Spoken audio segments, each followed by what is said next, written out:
When I realized that I was actually going to make a movie out of the novel The Godfather, I sat down and began to read the book very, very carefully. And I think it's important to put your impressions down on the first reading, because those are the initial instincts about what you thought was good or what you didn't understand or what you thought was bad. And so I took the book and I actually wrote my comments right on the book itself. And having gotten through the book with these few notes and comments, I then made a prompt book out of it. A prompt book is sort of an old tradition from theater. And basically, you take a sheet of loose leaf paper, and I sat there myself and I cut out this hole in the middle of the page. And then I pulled my book apart that I had made those comments on, and I myself pasted every page of the novel onto sheets of paper like this, so that, of course, you could see both sides. And then I put really good grommets, those reinforcers, on the holes so that that wouldn't tear. I think I put them on both sides. Let me just check. This is years. Yeah, I put it on both sides because I was aware that this prompt book was going to be my master kind of document that I would work from. And I called it The Godfather Notebook and put a big warning: if found, return to this address for reward, because I recognized that it would have every opinion that I had on the book. And interestingly, I decided to break down each section with these key criteria. This is a very big one because it was the wedding scene. One was synopsis, to synopsize that particular part of the book. A paragraph or two saying what up to there really had happened in terms of the story. Number two was the times, which is to say, how did what happened in the story at that point, how do the times bear on it? In this case, it was the 40s, so after World War II, America had a certain style. What is it? Hey, it's my sister's wedding. Every scene I was relating it to the period. So when I then was told by Paramount that the movie was going to not be shot period, it was going to be contemporary shot, which is to say the 70s, in fact that we were going to shoot it in Kansas City, I really had a very hard time accepting that and made a big point that it had to be period. And I didn't even remember why I did, because obviously that was going to make the movie more expensive, which is not what they wanted at all. And it must have been because I had just gone through this vast, big, thick book writing notes as to why it had to be, what the 40s had to do with the story. Imagery and tone. This is, of course, images that seem to stand out from reading it, or even the tone of the story. Number four, it says the core, and this is something I think I borrowed from Elia Kazan in his notes from the way he broke down the play Streetcar Named Desire. It's published in a book on directing. But for five, I put pitfalls, which was to say, how can I screw this up? What are dangers, things that you want to avoid, or dangers that you very easily could find yourself in? Cliches. Italians who would talk like this. Failure to make a convincing setting. Boring. People must feel that they're seeing the real thing with hundreds and hundreds of interesting specifics, like the children sliding around the sandwich man, throwing the sandwich. Hey, Bino, 2 gabagool and 1 prosciutto. Stupid jerk! Losing a basic humanity to all these people. Failing to set up a tension between Godfather and Michael. Too much exposition. And I went through the book again. I used to schlep this around in a big bag that I had, and I would sometimes go to a cafe. In particular, in North Beach, I used to go to the old Cafe Trieste and sit in the corner with my Olivetti typewriter and this book. And as I would go through the book for each division, and really I made up the divisions. I broke them down. I noticed here scene 1, scene 2, scene 3, but they didn't exactly follow the chapters. It's sort of what I felt was scene 1 and where it ended.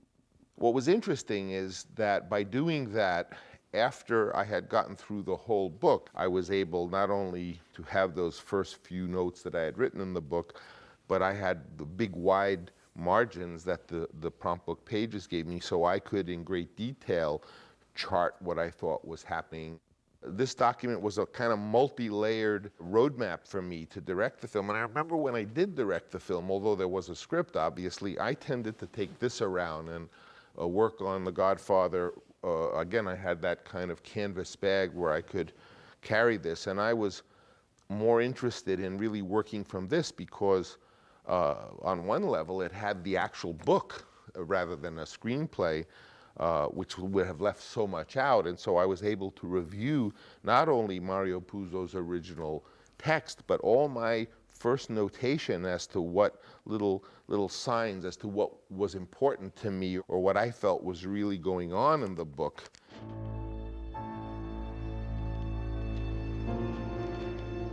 Scene 26, Michael picked up by Sollozzo and the killing, parenthesis, key scene.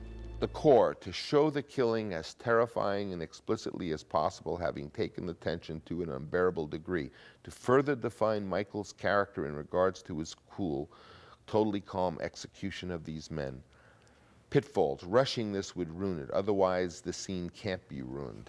That's good to know when you're just a poor little director sitting there and somebody says the scene cannot be ruined, so you know you've got something. As I was reading the book and making these notes and then putting them on the margins, obviously the more pens I was using and the more ruler lines and the more squiggly lines sort of implied the excitement of the book was higher and higher, so that the sheer amount of ink on the page would tell me later on this is one of the most important scenes. Design this scene shot for shot. Important, the audience knows he is not following Clemenza's instructions.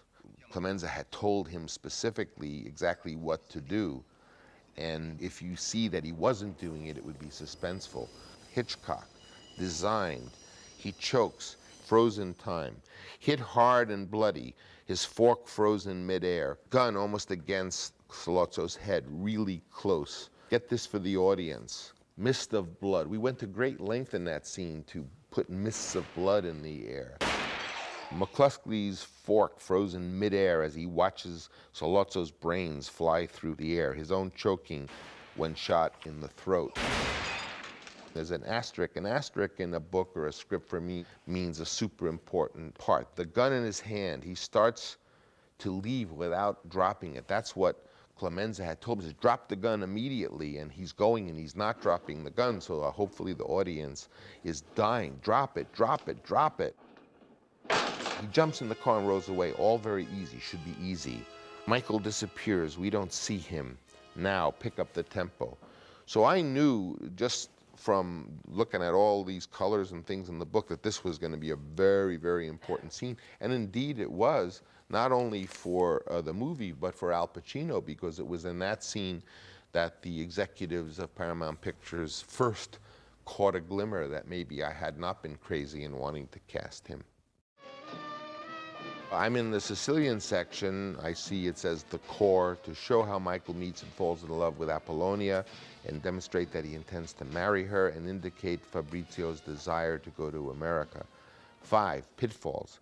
If Apollonia doesn't make your heart stop just to look at her, if the coincidence that the innkeeper is the father of the girl they have just seen seems contrived, if it is funny, it will not be.